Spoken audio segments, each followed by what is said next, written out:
Good afternoon. This hearing is called to order. I apologize that we are slightly delayed. We had a series of votes on the Senate floor, but it is good now to convene the hearing. Let me begin by thanking all of you for attending and thanking Senator Hirono for working with me and my staff to convene this hearing and bring these witnesses together. The topic before us is one I believe of great importance: the need for term limits for members of Congress so that we can begin to fix what is broken here in Washington politics. Before I introduce our first panel, I'd like to explain why we've organized today's hearing. The 2016 election, the American people made a resounding call to drain the swamp that is modern Washington. And sadly, this is a bipartisan problem. The American people have lost confidence in Washington and especially in Congress. And it isn't hard to see why. Enmeshed in backroom deals and broken promises, our capital has too often become a political playground for the powerful and the well-connected, for members of the permanent political class looking to accumulate more and more power at the expense of American taxpayers.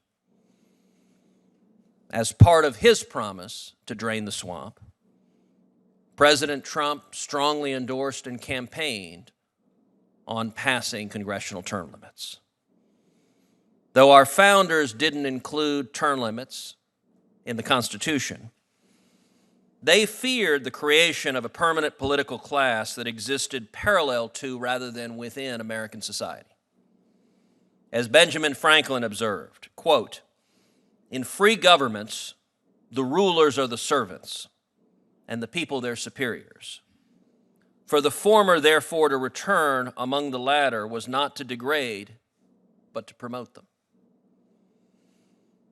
The fears of the framers have today been realized.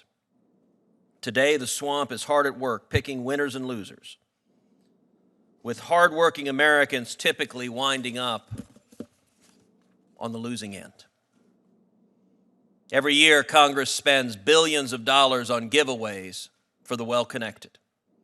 Washington insiders get taxpayer money, members of Congress get reelected, and the system works for everyone except the American people. This kind of self-interest builds on itself as members spend more and more time in office. In an age in which the partisan divides seem intractable, it is remarkable that public support for congressional term limits remains strong across party lines.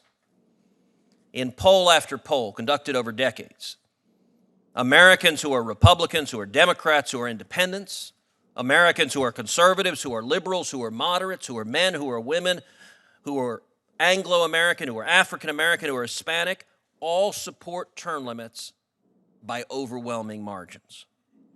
For example, a 2018 McLaughlin & Associates poll found that 82% of Americans support term limits for Congress, including 89% of Republicans, but also 76% of Democrats support term limits. 83% of independents support term limits. 72% of Hispanics support term limits, and 70% of African Americans support term limits. Indeed, the one group, it seems, in America that doesn't support term limits are career politicians here in Washington. Everybody else recognizes the problem. A 2016 Rasmussen poll showed much the same thing, as did a 2013 Gallup poll. These results have been consistent year after year after year. Ending that dynamic of Congress enriching insiders and using those insiders to hold on to powers favors neither party. It's not a problem of just Republicans or just Democrats. Restoring confidence and accountability in Congress shouldn't be the business of just one party or of just this committee or even of just the Senate. It concerns all Americans, whatever your politics. So why hasn't Congress acted already? It's straightforward. Too many career politicians don't want to restrict their own power, and neither party wants to act on its own. Still, the American people recognize that congressional term limits would help fix the brokenness and corruption fostered by career politicians in Washington today. At our founding, representatives left their homes, their farms, their businesses. They traveled to Washington to represent their constituents. They served in Congress for a time, but usually returned to their homes and their affairs.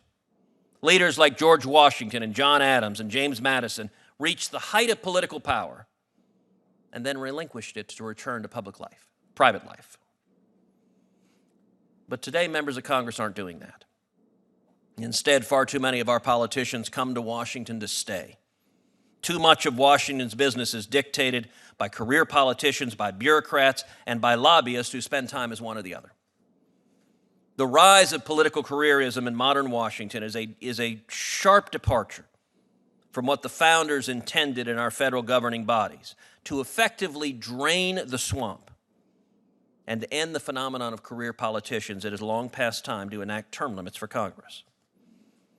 I am the author of a constitutional amendment that would limit U.S. senators to 2 6-year terms and would limit members of the House of Representatives to 3 2-year terms. At this point, we currently have 14 co-sponsors in the Senate.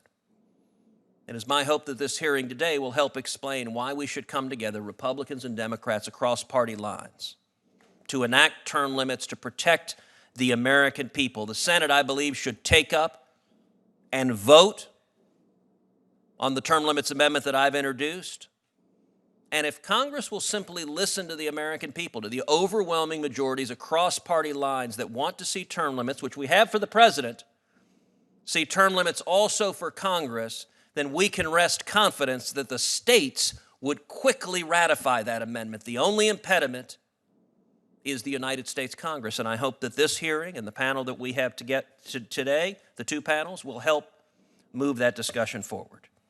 With that, I recognize Senator Hirono for her opening statement.